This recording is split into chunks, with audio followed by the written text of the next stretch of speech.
오늘 본문 말씀은 베드로후서 3장 10절에서 18절의 말씀입니다.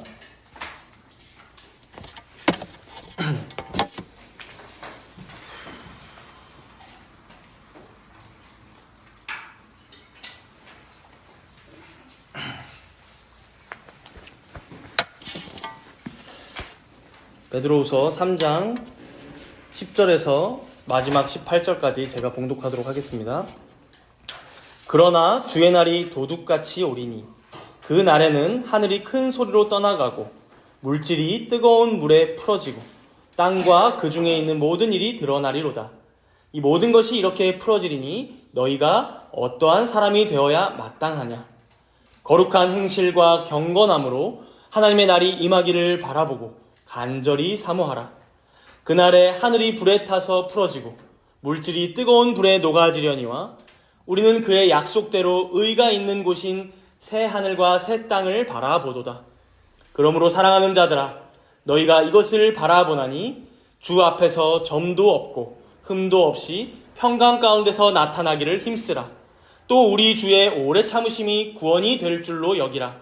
우리가 사랑하는 형제 바울도 그 받은 지혜대로 너희에게 이같이 썼고 또 그 모든 편지에도 이런 일에 관하여 말하였으되 그 중에 알기 어려운 것이 덜어 있으니 무식한 자들과 굳세지 못한 자들이 다른 성경과 같이 그것도 억지로 풀다가 스스로 멸망에 이르느니라. 그러므로 사랑하는 자들아, 너희가 이것을 미리 알았은즉 무법한 자들의 미혹에 이끌려 너희가 굳센 데서 떨어질까 삼가라. 오직 우리 주 곧 구주 예수 그리스도의 은혜와 그를 아는 지식에서 자라가라. 영광이 이제와 영원한 날까지 그에게 있을지어다. 아멘.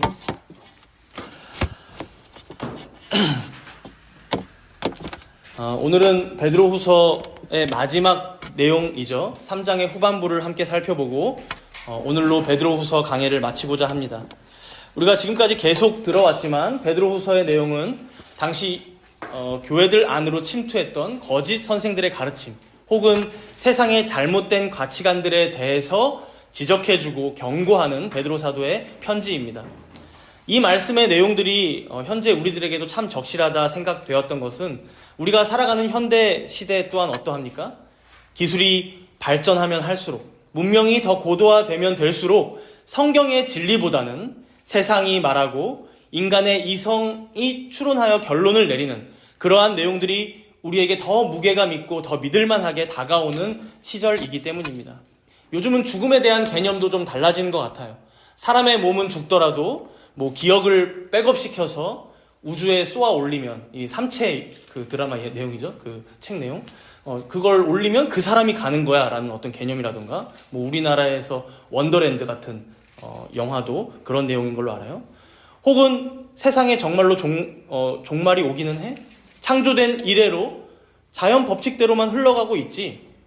죽음도 그러하듯이 만약에 인간이 멸종한다고 해도 역사는 계속되고 결국 우리 주님은 오시지 않는 거 아니야? 주님의 오심과 우리의 인간의 역사가 별로 상관이 없는 것 같이 생각되는 시대가 바로 요즘이죠. 교회 안에 이단들도 그러하고 세상에서 흔히 통용되는 관념들도 그렇고 다 어떻습니까? 세상의 종말에 대해 혹은 개개인의 어떤 죽음이나 그 자신의 말로에 대해 잘못 생각하게 하거나 대처하게 하는 이런 유혹이나 미혹이 참 많은 시절이라는 것이죠. 바로 이러한 시대 사조에 대해 베드로 사도는 단호하게 하나님의 말씀으로 대응하며 변증해 왔습니다. 오늘 본문도 이렇게 시작하죠. 오늘 본문 10절에 보시면 그러나 주의 날이 도둑같이 오리니 라고 시작합니다.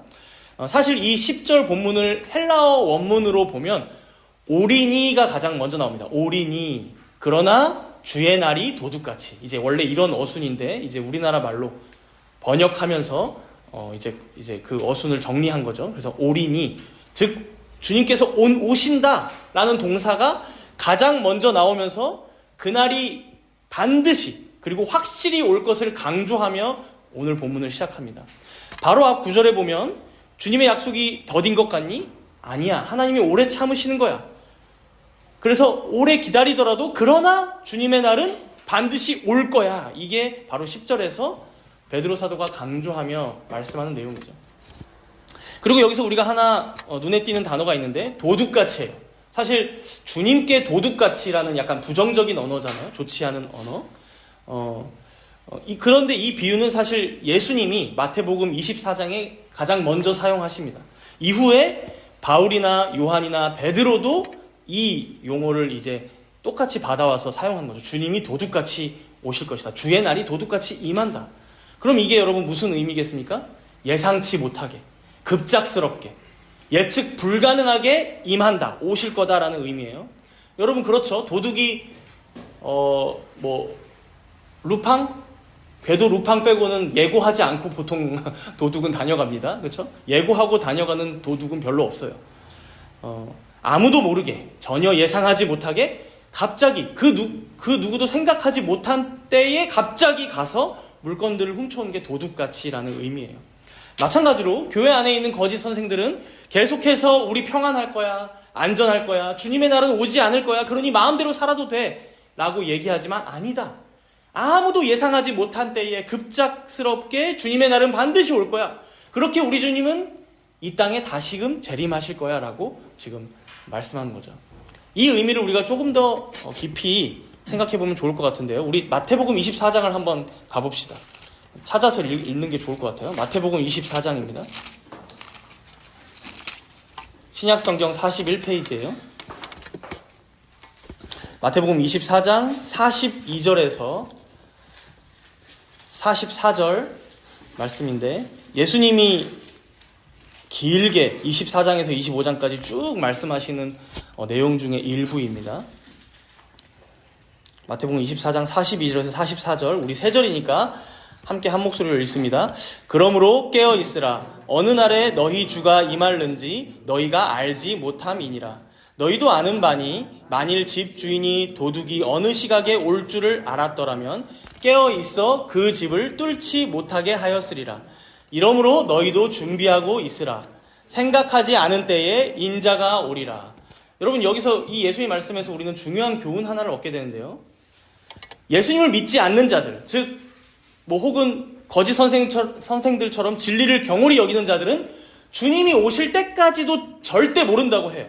왜요? 이들에게는 갑작스럽게 주님의 날이 임하기 때문이에요. 그러나 보십시오. 주님을 신실하게 믿는 자들, 하나님의 말씀에 귀 기울이며 그 말씀을 마음에 새기며 살아왔던 자들은 어떻습니까? 그 도둑이 언제 올지는 모르지만 그 도둑이 언젠가 온다는 것은 확실하게 알아요. 언젠가 온다는 것은. 마찬가지로 주님이 언제 오실지는 우리 아무도 모릅니다. 그러나 뭐예요? 주님이 반드시 언젠가 오신다는 것은 우리가 확실히 압니다. 그렇기에 어떻게 하라고 말씀합니까? 여기 예수님께서 말씀하시듯이 그러므로 깨어 있어라. 이러므로 너희도 준비하고 있어라. 어떻게 할 수 있습니까? 우리는 준비할 수 있다는 거예요.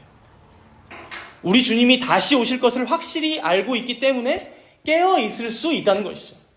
여러분, 이게 불신자와 신자의 차이. 그리고 주님이 다시 오심을 믿지 않는 자들과 믿는 자들, 즉 거짓 신자와 참된 신자의 현격한 차이입니다. 그것을 우리 예수님께서는 이어지는 25장에 보면 열처녀 비유로 비유를 하신 거예요. 여러분들 열처녀 비유 기억나세요? 모두가 신랑이 다시 올 것을 기다리고 있는데 5명의 슬기로운 처녀들은 신랑이 언제 올지 모르니까 기름을 미리 준비해 두었어요. 그런데 5명의 미련한 처녀들은 기름을 미리 준비해 놓지 않고 있었어요. 그래서 그 기름을 등이 다 떨어져 가니까 그 기름을 사러 나간 사이에 그때 급작스럽게 신랑이 다시 왔고 문이 닫혀서 그 5명의 미련한 처녀들은 집에 들어오지 못했다. 이게 예수님의 비유입니다.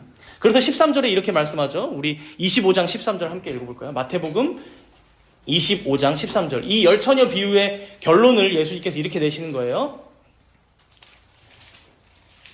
있습니다. 그런즉 깨어 있으라. 너희는 그 날과 그 때를 알지 못하느니라. 여러분, 이 열처녀 비유의 교훈이 무엇입니까? 우리 신랑이 언제 올지는 모르지만 갑자기 오실 것을 너희가 알고 있다면 뭐예요? 평소에 미리미리 기름을 준비하고 있어라. 즉 미리미리 깨어 있어라 말씀하시는 거예요. 이걸 이제 데살로니가 전서 5장에도 가볼게요. 오늘 좀 몇 개를 찾고 시작하는데 데살로니가 전서 5장에 보시면 사도 바울도 이렇게 말씀합니다. 신약성경 332페이지예요. 신약성경 332페이지. 데살로니가전서 5장 3절 먼저 제가 읽을게요. 그들이 평안하다 안전하다 할 그때에 임신한 여자에게 해산의 고통이 이름과 같이 멸망이 갑자기 그들에게 이르니 결코 피하지 못하리라. 거짓 선생들은 항상 평안하다 안전하다 예루살렘은 안전할 거야 라고 항상 얘기해요. 그러나 마치 임신한 여자에게 해산의 날이 갑작스럽게 다가오듯이 멸망이 그들에게 임할 것이다. 그렇다면 참된 신자들은 어떨까? 이게 4절부터 6절까지 3절에 걸쳐 나옵니다. 우리 데살로니가전서 5장 4절에서 6절까지 3절 함께 읽습니다. 시작. 형제들아 너희는 어둠에 있지 아니하매 그날이 도둑같이 너희에게 임하지 못하리니 너희는 다 빛의 아들이요 낮의 아들이라. 우리가 밤이나 어둠에 속하지 아니하나니 그러므로 우리는 다른 이들과 같이 자지 말고 오직 깨어 정신을 차릴지라. 형제들아 너희는 어둠에 있지 아니하매 그날이 도둑같이 너희에게 임하지 않을 거야. 여러분, 마치 노아의 시대 때 세상 모든 사람들은 하나님의 물심판을 알지도 않았고 혹은 전해 듣는다 해도 믿지 않았어요. 그러나 노아만은 어떠했습니까? 평생을 그날이 언제 올지 모르지만 물심판이 언제 벌어질지 모르지만 평생을 그날을 위해 방주를 지으며 지냈어요. 마찬가지로 우리 또한 그 주님의 날이 언제 임하실지는 모르지만 무엇입니까?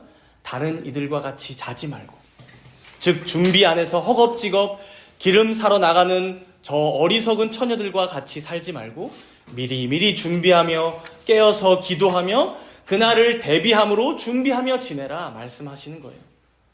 사랑하는 여러분, 오늘 본문의 베드로 사도의 권면, 또 예수님께서 친히 하신 말씀, 그리고 바울 사도의 권면까지 이 말씀들 앞에 여러분들의 삶을 한번 비춰보시기 바랍니다. 여러분들은 진정 이 말세에 깨어서 경성하여서 장차 임할 주님의 날을 맞이할 준비를 하며 지내고 계십니까? 아니면 마치 노아의 때에 전혀 그 날을 믿지 않았던 불경건한 자들처럼 오히려 방주를 열심히 짓고 살아가는 그 노아를 비웃으며 혹은 그 모습을 부끄러워하며 야 저게 뭐냐, 차라리 저 시간에 이 세상에서 잘 먹고 잘 살 국리를 더 하지, 돈을 더 벌지 라고 생각하며 지내고 계시진 않습니까? 오늘 하나님께서는 우리에게 도전하고 계십니다. 이러한 때에 너희는 어떠한 사람이 되어야 마땅하냐. 오늘 설교 제목이죠. 오늘 본문 11절에 베드로 사도가 우리에게 묻는 질문입니다. 너희는 어떠한 사람이 되어야 마땅하냐. 그날이 언제일지는 몰라도 반드시 그 최후의 날, 그 주님의 날, 그 심판대가 우리 앞에 펼쳐질 것을 너희가 알고 믿는다면 너희는 어떠한 사람이 되어야 마땅하냐. 오늘 우리에게 물으며 도전해오는 말씀입니다. 우리가 이 질문을 마음에 기억하면서 먼저는 그 날이 이르렀을 때 어떠한 일들이 벌어질지 4가지로 알아볼 거고요. 그리고 이어서 마땅히 우리가 그러면 이 땅에서 어떻게 살아가야 하는지를, 어떻게 그래서 준비하며 살아가야 하는지를 오늘 본문 말씀을 통해 교훈을 얻고자 합니다. 그럼 먼저 주의 날에 어떤 일들이 벌어질지 4가지 현상으로 우리가 나눠서 살펴보도록 할게요. 먼저 우리 본문으로 다시 돌아오셔서 첫 번째로 본문 10절에 보시면 베드로후서 3장 10절이죠. 10절 중간에 이렇게 나오네요. 물질이 뜨거운 불에 풀어지고. 물질이 뜨거운 불에 풀어지고. 이제 여기서 물질이란 말이 뭘까? 이제 많은 신학자들이 추측을 하겠죠. 바로 앞에 보면 하늘이 큰 소리로 떠나가고 라고 해요. 그리고 물질이 뜨거운 불에 풀어지고. 그리고 12절 중간에도 한번 보세요. 그날에 하늘이 불에 타서 풀어지고 물질이 뜨거운 불에 녹아지려니와. 이제 이렇게 하늘과 물질이 연관돼서 나오다 보니까 많은 주석가들은 여기서 물질은 하늘, 즉 우주의 천체들을 의미한다. 그래서 우리 오늘도 떴던 저 해나 달이나 별이나 우주에 존재하는 많은 은하들을 의미한다. 그게 다 불에 타거나 녹아내리듯이 사라질 거야 라고 이제 말을 하기도 하는데요. 근데 이 물질이란 단어 자체를 보면 또 이게 어떤 원소, 기초 요소, 기초 원리 이런 의미를 갖고 있다 보니까 여러분 이 성경에 쓰여졌던 당시 고대 철학에서는 사물의 근본 물질 뭐 4가지 해서 이제 유행했던 게 있거든요. 뭐예요? 마치 무슨 뭐 반지 같은 건데 물, 불, 흙, 공기 이런 거예요. 이런 걸 이제 당시에 원소라고 여겼던 거죠. 사원소로. 근데 요즘은 우리가 알죠. 여기 이 물질들을 들여다보는 기술이 생겼다 보니까 원소, 뭐 그 안에 원자, 분자, 핵, 뭐 전자 이런 식으로 이제 생각할 수 있는데 이런 게 다 불에 녹듯이 타듯이 풀어지고 없어질 거야. 그래서 사라질 거야. 이런 의미라고도 이제 볼 수 있는 거죠. 즉 우리가 지금 살아가는 이 세상, 우리가 딛고 서 있는 이 땅, 그리고 여기서 말씀하는 것처럼 저 하늘, 천체들, 밝게 비추는 태양이나 달이나 이 지구나 뭐 쉽게 말해서 여기 우리가 앉고 있는 의자나 책상이나 뭐 이런 책들, 종이들 다 불에 타서 없어질 거야. 우리가 살아가는 이 세계는 녹아내리고 해체되고 사라질 거야. 이제 이런 의미라고도 볼 수 있습니다. 물론 이 말씀이 있다고 해서 그냥 단순히 이 세상이 다 소멸되고 다 사라지고 다 없어진다 이런 의미로만은 볼 수 없을 거예요. 아마도 주님이 오시고 나면 우리가 거하는 이 세계 자체가 뭔가 체질이 완전히 변화된다라고 여러분 생각하시면 됩니다. 그래서 우리가 살아가고 있는 이 공간, 그리고 우리가 이렇게 흐르고 있죠? 이 시간, 이러한 것이 이제 똑같이 존재할 수는 없을 것 같아요. 뭔가 지금의 성격과는 완전히 다른 어떤 초월적인 공간과 시간으로 그렇게 우리가 살아갈 수 있는 어떤 세계로 변화된다. 이제 이런 걸 의미하는 말씀이라 보면 될 것 같아요. 중요한 것은 무엇입니까? 여러분, 우리가 그토록 소유하고 싶어하고 탐내며 갖고 싶어하는 이 세상의 여러 아름다움들, 그리고 내가 갖지 못해서 너무나 갖고 싶어하는 그러한 뭔가 어떠한 그 소유물들, 어떤 재물들, 물질들, 그런 풍요로움은 이 땅의 잠시뿐이라는 거예요. 우리 교회가 요즘 예배당 장소를 구하고 있죠. 이게 여러분 그 작은 교회들 목사들의 숙명이라고 하던데 어떤 건물을 봐도 임대는 없나를 살피게 돼요. 임대가 어디 붙지 않았나. 그리고 저기 위치는 괜찮은가. 가지도 않을 거면서 갈 수도 없으면서 그걸 머릿속으로 계산하며 살아갑니다. 그러니까 맨날 이 생각에 매여서 살아갈 만큼 여러분 사람은 어떻습니까? 이 공간이나 시간에 매여 살아가는 존재들이에요. 우리 모두가. 여러분들의 각자의 가정들, 일터들도 그렇잖아요. 내 집 마련이 시급한 분들은 여기 집이 좋을까, 저기 집이 좋을까, 막 집만 보이고. 차가 이제 좀 낙후돼서 좀 한두 번, 두세 번 고장나면 어때요? 차가 뭐 적당한 게 없나 계속 살피게 되고. 뭐 필요한 게 있으면 뭐가 좋을까? 맨날 그거 찾아보며 살아가는 게 우리네 삶이라는 것이죠. 그러나 여러분, 그러한 것들도 이 땅에서 잠시뿐이라는 거예요. 이 땅에 살아가는 동안 잠시 필요한 건 맞아요. 그러나 우리가 너무 집착하거나 혹은 그것에 매여서 나는 그게 없어 하면서 눌려하거나 그 걱정에 다른 중요한 것들을, 더 중요한 가치들을 놓친다거나 그렇게 주님 오실 날을 잊어버리면서까지 살아갈 이유는 되지 않는다는 거예요. 왜 그렇습니까? 이 땅에서 우리가 소유하는 물질들, 어떠한 가치들, 뭐 지위나 명예나 이 모든 것들은 결국 마지막 날, 주님 오시는 그날에 뜨거운 불 앞에서 연기처럼 사라질 것들이기 때문입니다. 너무 집착할 필요 없는 이유, 너무 눌려서 살아갈 필요 없는 것은 이 땅의 것들은 결국 유한하다. 영원히 우리의 것이 되지 않는다 말씀하는 거예요. 이제 두 번째로 주님의 날에 벌어지는 일을 보면 10절 끝에 나오죠. 본문 10절 끝에 보면 땅과 그 중에 있는 모든 일이 드러나리로다. 이 두 번째 내용을 보면 방금 앞에 첫 번째 얘기한 것과 좀 상충되는 것 같아요. 앞에서는 다 사라진다 해놓고 두 번째로는 또 다 드러난대요.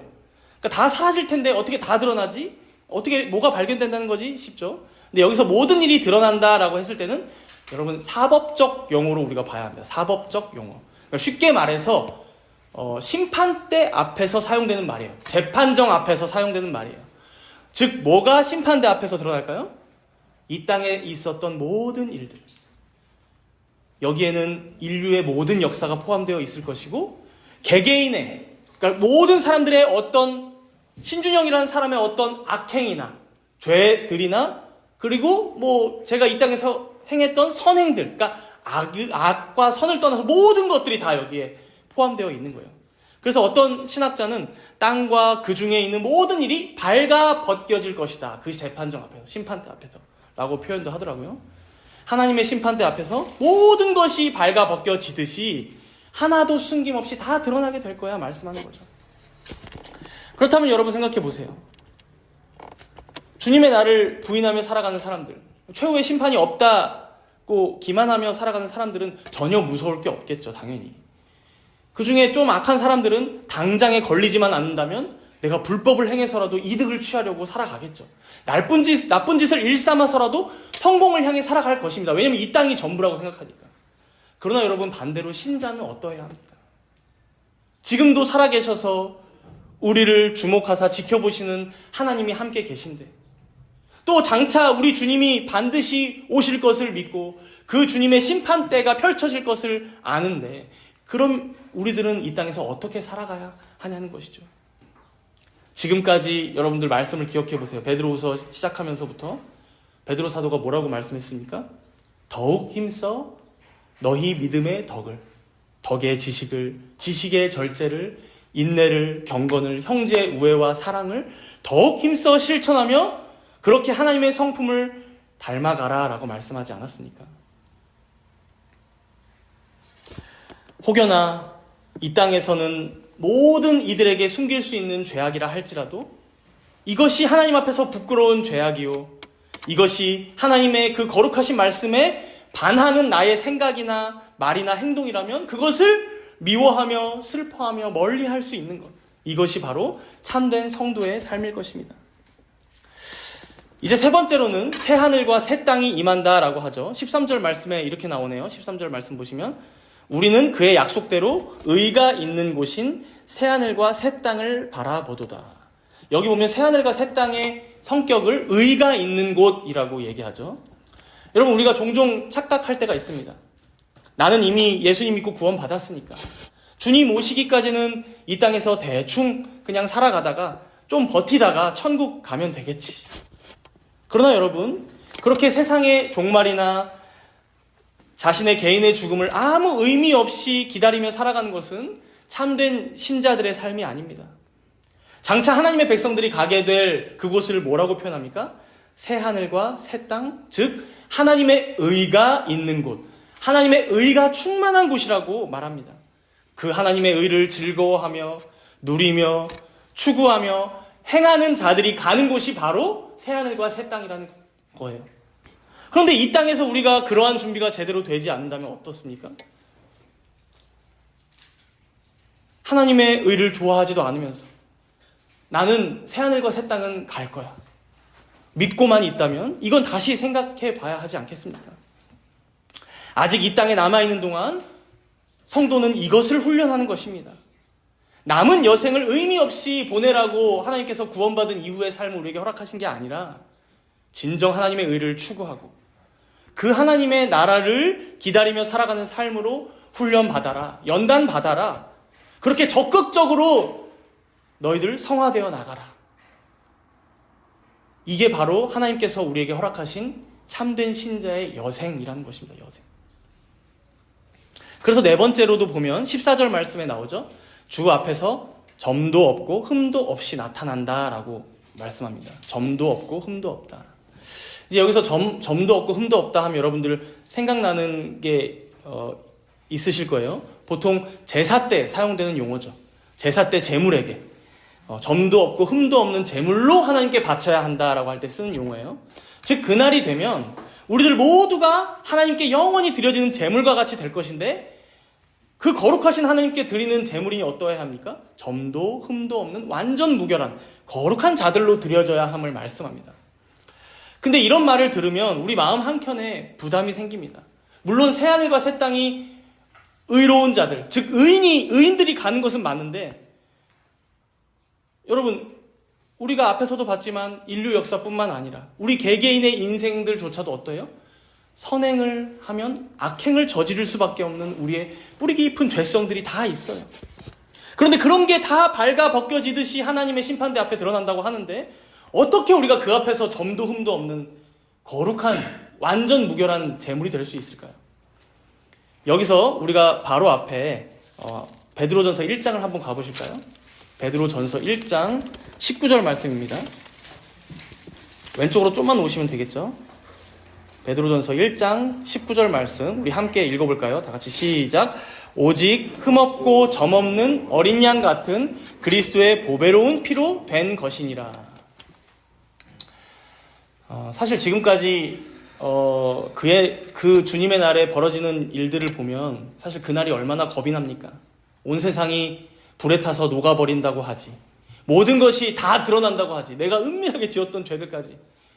그리고 의가 충만한 새하늘과 새 땅이 임한다는데, 그렇다면 과연 나는 그날 거기에 살아갈 만한 사람인가? 흠없고 점없는 거룩한 제물로 하나님께 드려질 수 있을까? 솔직히 우리 지난 한 주간의 삶을 되돌아봤을 때 불가능하다는 걸 우리가 너무나 잘 알잖아요. 아무리 애쓴다고 해도 안 될 때가 더 많잖아요. 그렇게 여러분, 오늘 베드로 사도가 말씀하고 있죠. 우리 힘으로만 하라는 게 아닙니다. 너희의 노력과 공로로만 된다는 게 아닙니다. 오직 흠없고 점없는 우리의 어린 양 되신 예수 그리스도의 보배로운 피로만 된다, 가능하다 말씀하는 거예요. 그렇게 사랑하는 여러분, 예수님 안에서 택함받은 모든 그의 백성들은 기쁜 마음 가운데, 담대한 마음 가운데 그날을 기다리며 살아갈 수 있는 것입니다. 내가 나를 대신하여 죽으신 그 예수 그리스도 안에 살아가고 있음을 믿기에, 나의 공로 아니요, 나의 노력도 아니고, 나의 최선도 아닌 나의 중보자이신, 나의 구주 되신 예수 그리스도의 대속의 공로로, 그 은혜로 나의 모든 점과 흠과 죄악과 수치가 가려질 날이 바로 그날이기에, 그날을 우리는 사모하며 기다릴 수 있다는 것이죠. 지금까지 우리는 그 주님의 날에 일어날 4가지의 일들을 살펴보았습니다. 이 말씀 앞에 여러분들 다시 한번 스스로에게 질문을 해보시기 바랍니다. 너희는 어떠한 사람이 되어야 마땅하냐? 나는 그 4가지 일이 벌어지는 그 날을 기다리는 사람으로서 어떻게 준비하며 살아가야 할까? 이제 오늘 베드로 사도는 오늘 베드로 후서 이 말씀을 마무리하면서 그 날을 준비하며 살아가는 신자의 삶이 어떠해야 하는지, 마땅히 어떻게 살아가야 하는지를 오늘 본문 말씀을 통해 4가지로 알려주고 있습니다. 먼저 첫 번째로 12절 앞부분에 나오는데요. 12절 앞부분에 보시면 이렇게 나오죠. 하나님의 날이 임하기를 바라보고 간절히 사모하라. 바라보고 간절히 사모하라고 말씀합니다. 여기서 이 바라보고라는 단어는 약속의 성취를 확신함으로 열렬히 기대하는 태도를 의미합니다. 그러니까 그냥 단순히 주님 언제 오실지 모르니까 그냥 대충 버티며 살자, 이런 여러분 소극적인 의미 혹은 뭐 회의적인 그게 아니라 매일같이 우리 주님께서는 언제 오시지? 그 약속의 성취를 확신함으로 열렬히 기대하며 살아가는 삶의 자세, 태도를 알려줍니다. 그래서 적극적인 의미가 여기에 담겨있죠. 그래서 이어지는 간절히 사모하라라는 이 의미를 보면 아주 이게 흥미로운데, 앞당기다, 그러니까 주님의 날을 앞당기다, 가속화해라, 재촉해라, 이런 의미가 들어있어요.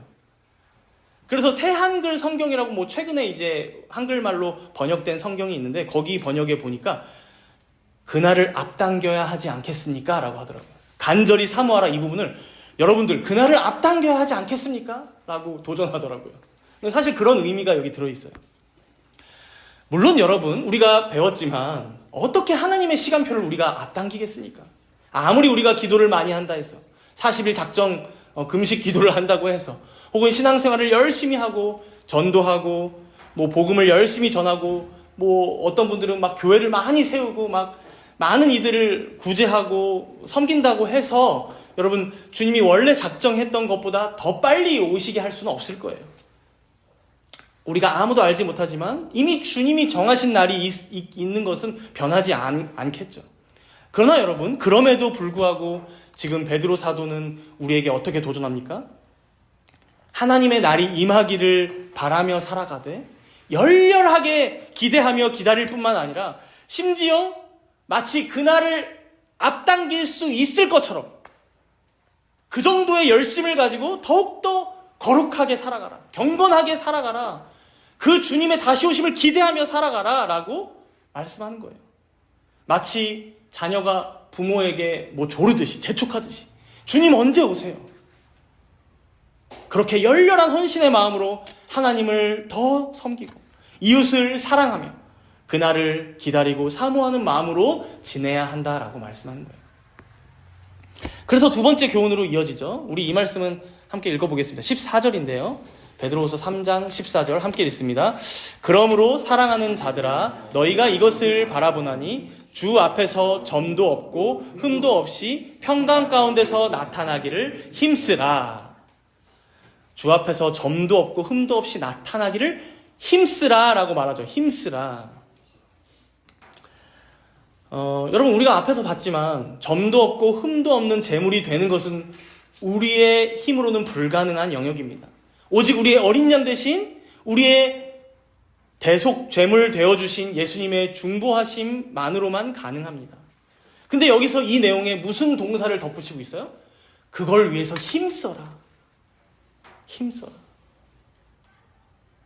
사랑하는 여러분, 그리스도 안에 택함 받으신 여러분들은, 그리스도의 구속의 은혜를 받고 누리고 살아가는 여러분들은 이미 점도 없고 흠도 없으신 거룩한 산 제물이 된 줄로 믿습니다. 그러나 오늘 베드로 사도는 우리에게 무엇을 도전합니까? 너희들 그 구원의 은혜를 받은 감사와 기쁨 가운데 살아간다면 이제는 어떻게 해라? 더 흠도 없기를, 더 점도 없기를, 즉 더 거룩하기를 힘써라. 더 경건하게 살아가기를 힘써라. 더욱 힘써 믿음의 덕을, 덕의 지식을, 그 형제 우애와 사랑을, 그 하나님의 신성한 성품에 참여한 자 되기를 매일매일 더욱 힘쓰며 살아가라. 바로 그것이 마지막 날을 위하여 지혜롭게 기름을 미리미리 준비하는 자와 같다라고 말씀하는 거예요. 이 말씀 앞에 여러분들의 요즘은 어떠하십니까?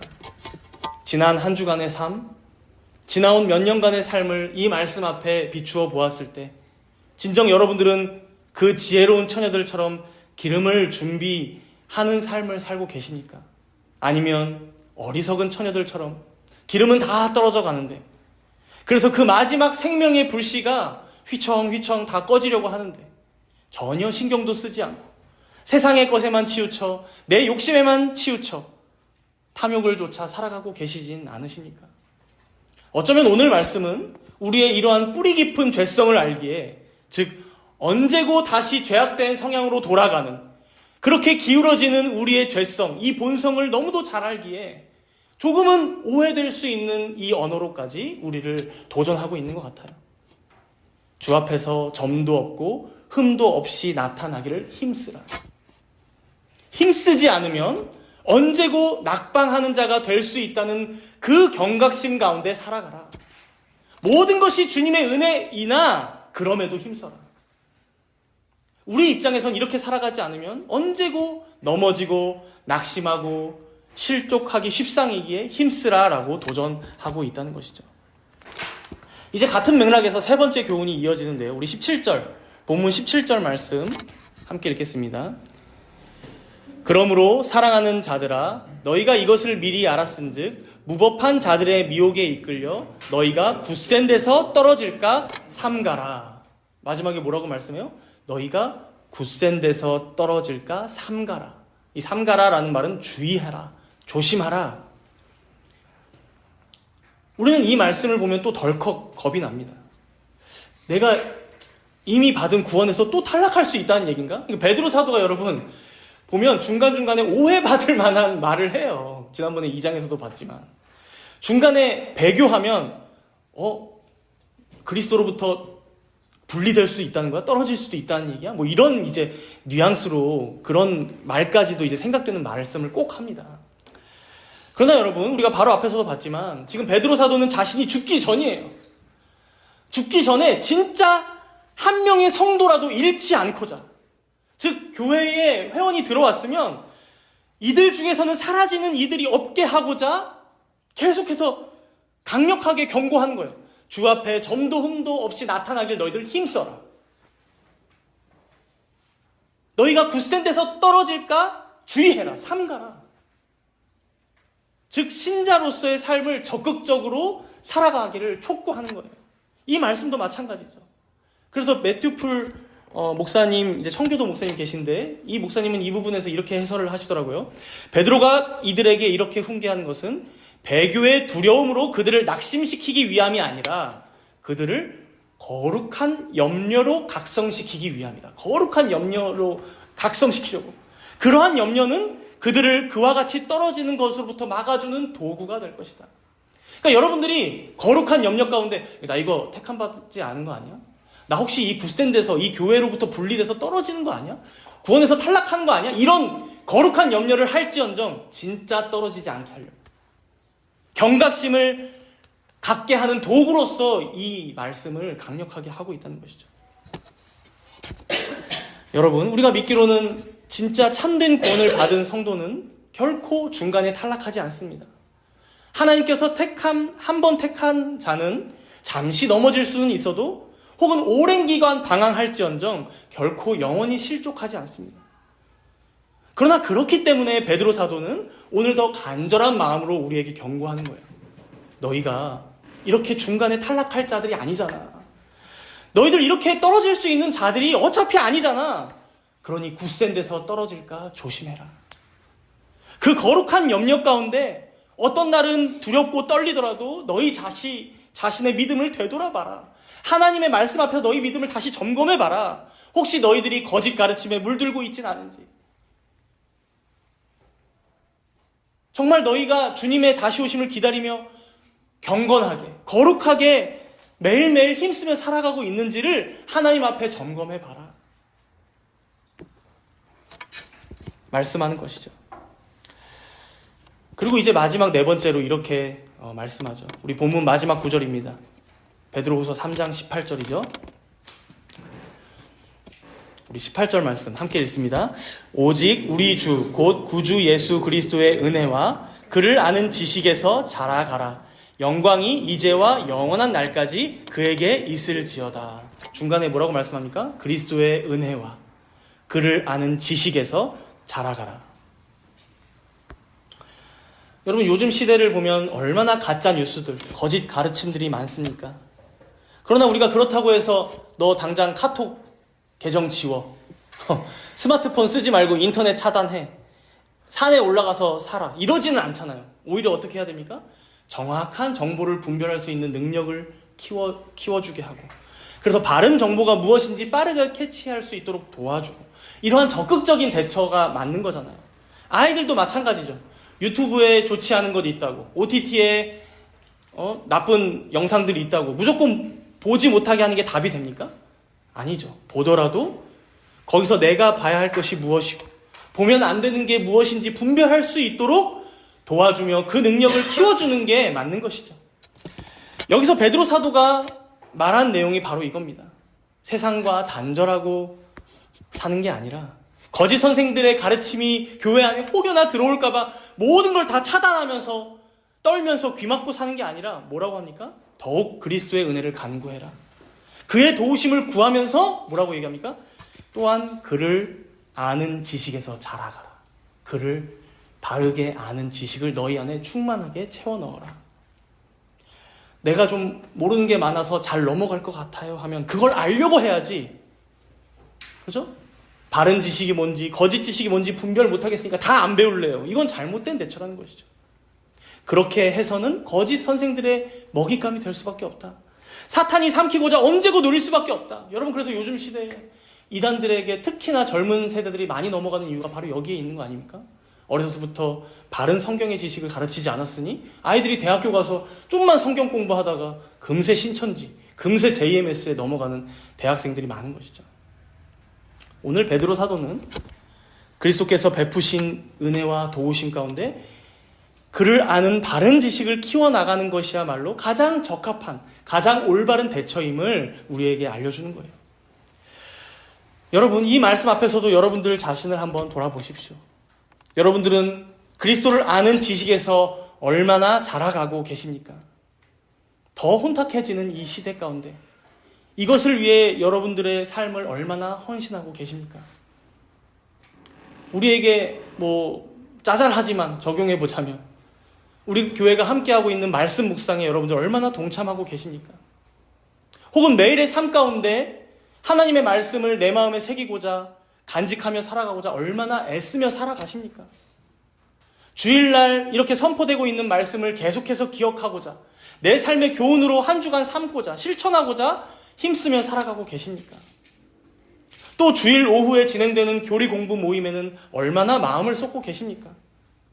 내 자신이 하나님을 잘 모른다고 생각하면서도 불구하고 교회가 제공하는 이 교육 시간을 통해서 하나님을 더욱 알아가고 그리스도를 아는 지식에서 더 자라가고자 이 애쓰는 마음은 너무 부족하거나 적지는 않으십니까? 정말 가장 기초적인 것들만 생각해 본 건데 사실 이러한 교회에서의 교육 말고도 여러분들이 세상을 살아가면서도 하나님을 알아가는 지식이 자라가는 것은 너무나 많습니다. 과학 지식에서도 예술에서도 어떠한 철학에서도 또 멋지고 아름다운 자연의 경관을 보면서 혹은 인류의 역사가 흘러가는 걸 보면서 세상이 돌아가는 여러 움직임들 속에서 여러분들은 어느 때고 하나님을 아는 지식에서 자라갈 수 있습니다. 그렇다면 그 모든 것들을 통해 더 하나님을 알아가기를 힘쓰며 그렇게 그의 도우심을 구하며 그렇게 그의 영광과 덕을 나도 알고 또 주변에 널리 알리기 위해 살아가는 우리의 삶이 있어야 한다는 것이죠. 그래서 이제 오늘 본문의 마지막은 이렇게 마칩니다. 18절 마지막에 보시면 이렇게 말씀하죠. 영광이 이제와 영원한 날까지 그에게 있을지어다. 여러분, 마지막 날을 기다리며 준비하며 살아가는 우리의 모든 삶의 끝에는 무엇이 있습니까? 그가 받으시는 영광이 있습니다. 우리 구주이신 그리스도가 받으실 그 영광의 방점이 있습니다. 그렇기에 베드로는 자신의 찬송과 송영으로 이 편지를 마치고 있습니다. 사랑하는 여러분, 우리가 이 땅에서 겪는 모든 어려움과 유혹 속에서도 흔들리지 않고 끝까지 인내하며 경건하게 살아가야 하는 강력한 동기는 바로 여기에 있습니다. 우리의 현재 삶이, 즉 우리가 그의 은혜와 도우심을 구하며 계속해서 그를 아는 지식에서 자라가고 거룩하기를 힘쓰고 굳센 데서 떨어질까 삼감으로 주의하며 살아가는 삶이 바로 우리 하나님의 영광을 위한 삶이기에 그리스도를 더 높이고 영화롭게 하고 그를 즐거워하는 삶이기에 우리의 삶의 목적이 바로 여기에 있기에 우리는 날마다 기름을 준비하는 삶으로 그렇게 그의 다시 오심을 열렬히 사모하는 마음으로 살아가야 함을 베드로 사도는 마지막에 이 찬송으로 우리에게 알려주고 있는 것입니다. 우리 말씀을 마치며 잠시 함께 기도하도록 하겠습니다. 오늘 말씀은 우리에게 준엄하게 묻습니다. 너희가 이 말씀을 들었다면, 믿고 살아간다면 너희는 어떠한 사람이 되어야 마땅하냐? 거짓 선생들의 가르침이 아닌 바른 성경의 진리를 믿는다면, 그래서 우리 주님 다시 오실 것을 분명히 알고 준비하는 자의 삶을 살아가는 참된 백성들이라면 너희는 어떠한 사람이 되어야 마땅하냐? 이 질문 앞에 여러분들의 삶을 정직하게 비춰보시기 바랍니다. 진정 하나님의 날이 임하기를 간절히 바라며 사모하며 살아가고 계십니까? 장차 그리스도의 심판대 앞에 점도 없고 흠도 없이 서기를 힘쓰며 지내고 계십니까? 굳센 데서 떨어질까 조심하며 주의하며 살아가고 계십니까? 또한 그리스도를 아는 지식에서 자라가고자 내 삶을 기꺼이 헌신하며 살아가고 계십니까? 이 말씀들을 기억함으로 우리 간절히 회개와 또 결단의 간구로 우리에게 은혜 달라고 주님의 도우심을 구하며 잠시 함께 기도하도록 하겠습니다.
너희는 어떠한 사람이 되어야 마땅하냐?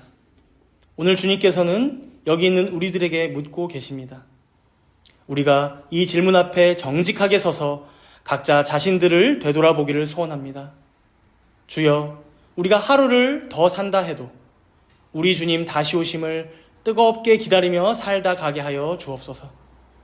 그렇게 주님의 사랑을 듬뿍 받은 자들로서 주님 앞에 점도 흠도 없이 서기를 힘쓰며 끝까지 거룩하기를 위해 애쓰고 그리스도를 아는 지식에서 자라가기를 위하여 헌신하는 우리 모두가 되도록 주님의 크신 은총을 베풀어 주시옵소서. 감사드리며 우리 주 예수 그리스도의 이름으로 기도드리옵나이다. 아멘.